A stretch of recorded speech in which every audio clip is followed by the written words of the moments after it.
This is the Outlaws Radio Show. And those of you who are longtime listeners of the show, you have heard him on this show before. But if you are a new listener to this show, you actually heard his voice at the very beginning of this show, because he is the one that did our brand new theme song. Welcome back to the program, the man of the hour, Aaron Malik. What's up, brother? Oh my God. Ha ha. Can it be? Can it be? Is it that time again? What's going on, man? I think it's that time again. What's good, my man? What's good? Yeah. I see you got the hair growing out some more, looking wavy, brother. Looking wavy. Oh yeah, and it's real, by the way. Look, see that? Anyone that's wondering, that's all me. So what's going on, man? We haven't actually had a chance since you've been on the show. We actually haven't had a chance to talk about the album. So let's talk a little bit about Too Empty. Oh yeah. Talk about that and talk about the success from that and all of that good stuff, my brother. All right. Well, damn. Where do I begin with Too Empty, dog? Well, first of all, thank you to any person that streamed that. I really want to say from the bottom of my heart, thank you and I love you, because that particular project, well, the first one and this one, but that particular project is a lot of vulnerability. You know what I'm saying? Like, most artists don't do that, especially dudes. You know what I'm saying? Dudes aren't supposed to say how they feel. We're supposed to be stone rocks, damn it. But, you know, I'm skinny and soft and I bruise easy and whatnot. So, you know, I got to put my feelings down on paper. So you did. But for real, thank you very much from the bottom of my heart. If you stream that, God bless you. Now, the success of it hit me upside the head. Now, to be fair, once again, for those of you who have heard my voice before, just know I started at a point where I had 30 everything. Like, there was 30 streams on a thing. Like, only the same 30 people listened to your boy. Now, I was mad at that growing up, but when I got older, after I got over my emotional ass way back in the day, and I started to see, well, maybe I still wanted those 30 people. But regardless of that, I came from having literally nada, like 100. I would dream of 10,000 anything. This album, my friends, have over 600,000 streams on it on purpose. Like, say it one more time for the people in the back. Like, say it one more time for the people in the back. This album literally has over 600,000 streams, or 600,000. Now, I'm not talking 600. I'm not talking 500. I'm not talking 100. I'm talking 600,000 ears, 600,000 human people on this earth listen to my black ass. That's weird. And it didn't take you 300 songs to get there either. No, it didn't. It took 13. To be honest, it took 4. Yeah, 4, maybe 5, because some of those songs have over 100. I'll just say over 100,000 on at least 4 of them. So God bless every one of y'all that, you know, slid that ear through. I appreciate that a lot. Yeah. So, and I think you haven't been here since Tempo dropped either. So, talk about that. Dropped in February, if I recall, right? February this year, right? Yeah. Talk about what that was like, man. That was like your first like major record. Like, talk about what that experience was like, man, to see Tempo take off the way it did. Honestly, man, it was just like how everything is right now. A literal slap in the face, but in a good way, because it was like I hit a point in my career where, you know, can't nobody tell me I don't make good music. You know what I'm saying? Like, and I'm not trying to boast at all. I love what I do, but can't nobody tell me I don't make good records now these days. You feel what I'm saying? And Tempo was like my first shot at making a record. You know what I'm saying? Not just another rap song, like a record from start to finish. You know what I mean? Yeah. And to see it do what it did in the amount of time that was released from it was mind-boggling. Like, at first it was like a slow train going through, and then like a couple of weeks later, that train started chugging, and it didn't stop. Like, It literally didn't stop. Like, I had to make sure that Darvio or somebody wasn't playing no prank on me. Like, Darvio, did you put money into this? You can tell me if you spent money and I will match you. And he told me no. So I was just like, yo, this is low-key amazing. You know what I'm saying? Like when the first 10 hit, actually, no, I lied. When the first 5,000 hit, I was happy, right? When that next 10,000 hit, I'm thinking, all right, it's gonna die down. And then when we hit 50, I was low-key out in disbelief. And then when we hit 100, I was thought we was due. But then we hit 350. Like, where did this come from? And just for the record, for those of you who don't know, Tempo is currently at 350,386 streams on Spotify. On purpose.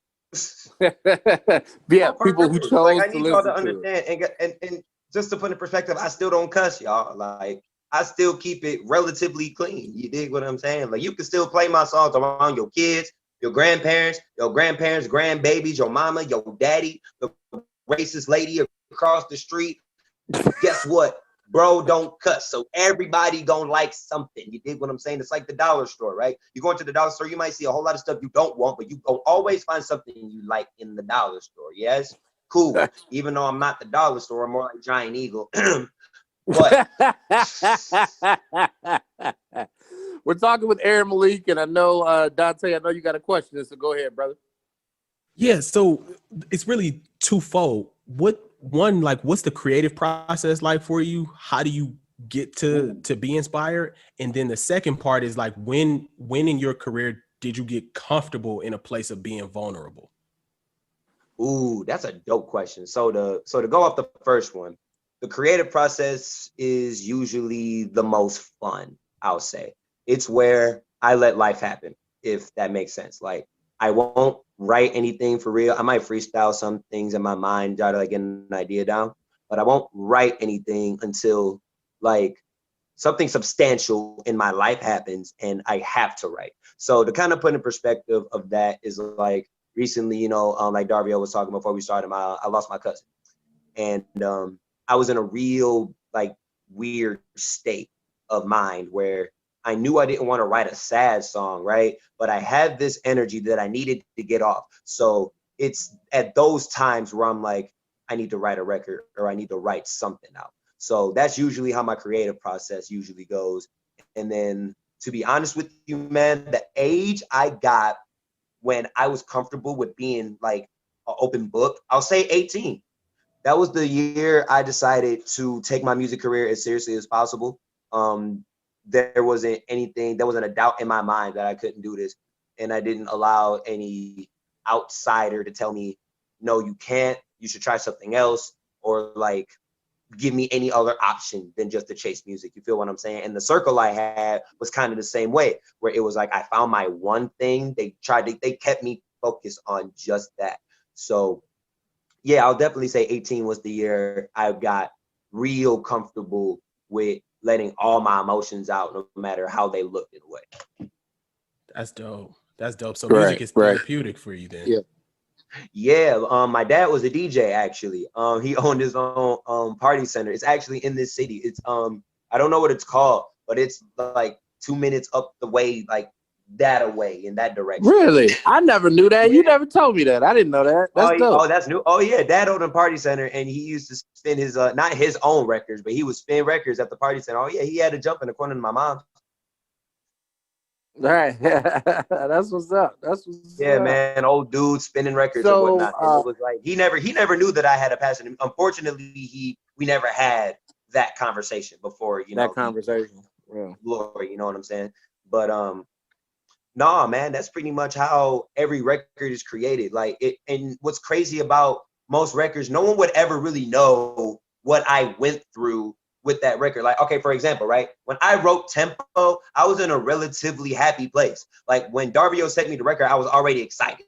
You know what I'm saying? I was like, ooh, I can't wait to like just put something snazzy and smooth over it. I was in a rush to get home that day to just write it out, finish it, and just give that, you know what I'm saying? I was in a really good mood. But there's other songs like, okay, on my project, Sweat, right? That was a song I wrote not necessarily in a stressful area, but I was in a place of mind where I was going through something where I just wanted to spaz out right quick. Like I needed to get this like what's a good perspective of like the shaky energy. Like you know how you use a shake weight, right? Pause. But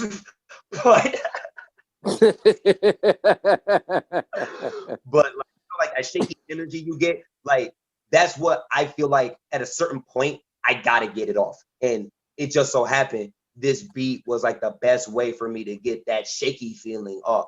So believe it or not, there's stories behind every record I write, and most of them aren't good. Some of them are good, but like even my most happiest records might have like, you know, a sad beginning to it where like I might have been in a real down mood, but I wanted to write a happy record, if that makes sense. Right. All right. So when we come back, we got to take a quick break. We're going to have more with Aaron Malik. One thing that we're going to talk about when we come back is as you begin to grow and become successful, one of the after effects of that is starting to accumulate haters. So we're going to talk a little bit when we come back about how Aaron deals with that. So stay tuned. You're listening to The Outlaws. Welcome back to The Outlaws. We are still here with artist extraordinaire Aaron Malik. And before we jump back into this, brother, let them know how to follow you on social media real quick, sir. Oh yeah, y'all can follow me just about anywhere, man. Mainly come to Instagram because that's where the most fun is at. Instagram is Aaron Malik Music. If y'all want to follow me on Twitter, it's the same handle, Aaron Malik Music. And if you want to follow me on Twitter, guess what, y'all? It's the same thing, Aaron Malik Music. Oh, everything. So that's right. Find me, that's how you do it. So before the break, oh yeah, and music is spelled correctly, by the way. AARON MALIKMUSIC. So before the break, I talked a little bit about what we are going to discuss briefly in this part of the interview. Of course, as Aaron and anybody really, I mean, it's just a fact of life. When you start to succeed, when you start to rise, you know, past the pack, you start to get haters. And sometimes they can be just people from the outside. Sometimes they can be people from the inside, people that you didn't even expect. So talk about, man, what that's been like to deal with haters and all of that. And how do you handle that? How do you not let that, you know, distract you? So to answer all those questions with one simple answer, my brother, I don't. I literally don't. You know what I do? I literally look to my left and I look to my right. And I look at the links everybody shares and I say, you have to have a subscription to listen to me. That alone just makes me say, yeah, y'all keep that. I like my orchard links. Yes. Sure. With a side of rice. Right. So, I mean, what was that experience like, man, when you first got the first taste of haterade that was thrown your way? What was that first experience like? That first experience, I mean, bittersweet because it came from a person I didn't think it would come from. Like, it's lit. You know what's crazy? Like, I will never mention any names. No one gets free pub, but it's crazy what people at the top say, that how much of that is actually true. That like, it's not just rap.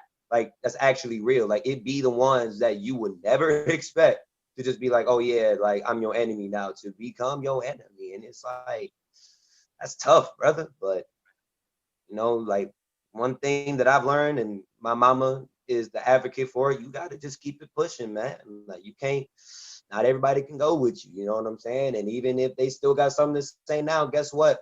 All you got to do is make another record and do the same thing. They talked about Jesus, so they gonna talk about you too. Yep, real talk. Good or bad, they gonna talk about you. So at that point, I mean, until y'all look, my thing is, until you do what I did and multiply it times 12, we can have a conversation. But if you can't do that, I mean, sorry, brother. So you mentioned Mom Dukes a couple of seconds ago. Lady. Talk about the support that she's been. I love your mom. Your mom be ready to ride on anybody that wants to cause a problem. Talk a little bit about, man, what it's been like to have the support from your mother in this process. Man, to have support from my mom, mainly my mom and my sister, like it's very, very, very awesome. I'll say that. To have that immediate support system is amazing. Like they bought hoodies, they bought we all go out sometimes and we wear like my merch, like my hoodie with my little emblem on it. I'm not wearing it now, but my hoodie with like my emblem on it. Yeah, there'd be times when we all wear, my sister wears it, my mom wears it, I wear it. We just go around places, you know what I'm saying? And I just think that's the coolest thing, to have family members that'll like not only invest, but like actually tell you to keep doing what you're doing. You know what I'm saying? Anybody can give you $1, but it's those people that'll do that and also tell you continue what you're doing and don't stop doing it. And that's why I love like the fact that my mom and my sister are very supportive of what I do. Right. We're talking with Aaron Malik, and real quick, as we get ready to start winding things down here, I did want to bring up, I think we talked about this a little bit on the last interview, but I wanted to bring it back up again because I just thought it was just such a dope concept and a dope idea. And this was actually something that you did before you met us, before we linked up. Talk about the Will Rap for Hugs movement that you did. Oh man, that was I want to say that was my first taste of getting anything over 10,000 looks at anything, right? That was an idea I had when I didn't have a studio. I was living with my mom and I didn't have a means of recording, but I had all these records that, I mean, they weren't mine, of course, but I had a whole bunch of songs that I wrote to, and I just wanted people to hear it because I'm like, I see where I'm at, man. Like, I know I'm around a whole bunch of white people who don't like hip hop. I know that. So how do you do this? How do you gain attention? How do you get eyes on you when the internet and the city and the other people want to just shove your stuff under the rug? I came up with the idea at Arby's. I just got off work, I stole a cardboard box, and I just tried it. Wrote Will Rap for Hugs, and I meant those words. I didn't want your money. I didn't want I didn't want $1. I didn't want anything. All I wanted was your ear. And if you liked it, pre-COVID, by the way, I gave you a hug. You know what I mean? But I did. And when I first did it, it was a beta test, and it was like, some people literally bent corners to read my sign, whether it was to laugh at me or not. I had people turning around in their cars to read what my sign said. Some people got out, let me do it. Some people didn't. Some people just laughed at me. I didn't care. But the video that's around that got over, like, I think 33,000. Yeah, 33,000 looks at or whatever. That one was shot by the fans. Like, the dudes that stopped me was like, can we record you? I don't, like, go ahead. Like, I don't care who records me, go ahead. And I didn't expect that to happen. It was like pretty much one of those accidental things that it was possible. So that was another indication that I need to be doing this. Like, I need to make music. I need to entertain. I need to make people smile. I need to do that.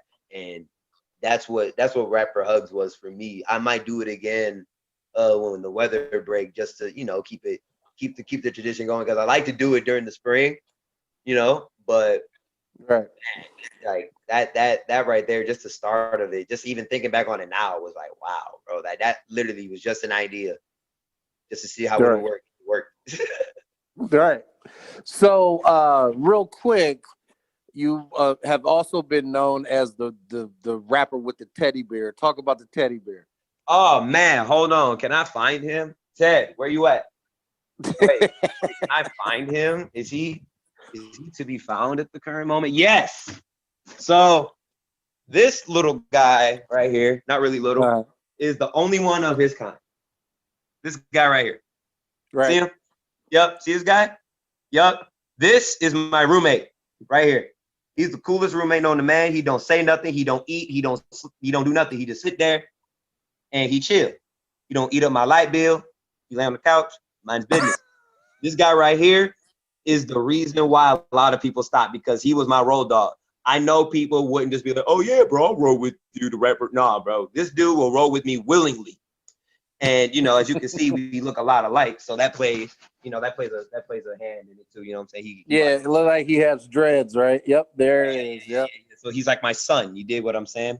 And not only was he like my road dog with the rap for hugs, this is also my cameraman.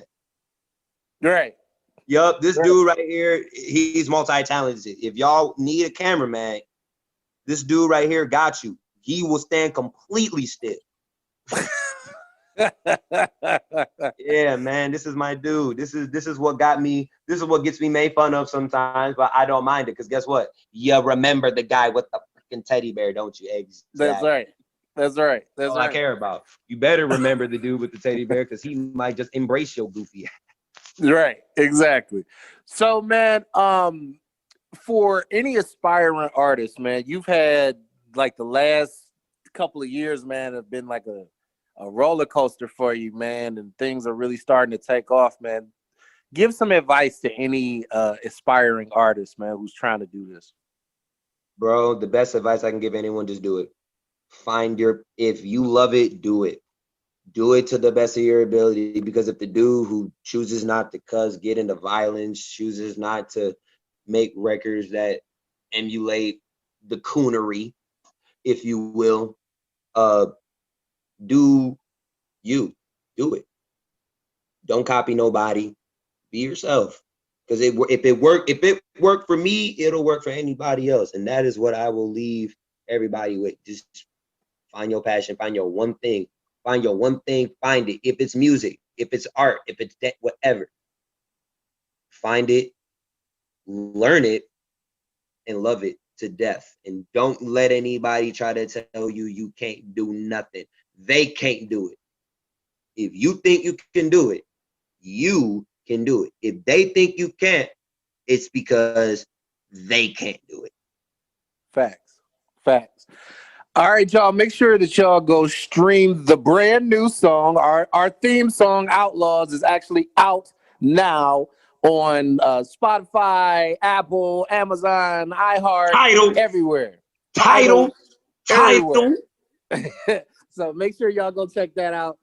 Make sure you check all of the brothers' catalog as well. One more time, let them know how to follow you, good sir.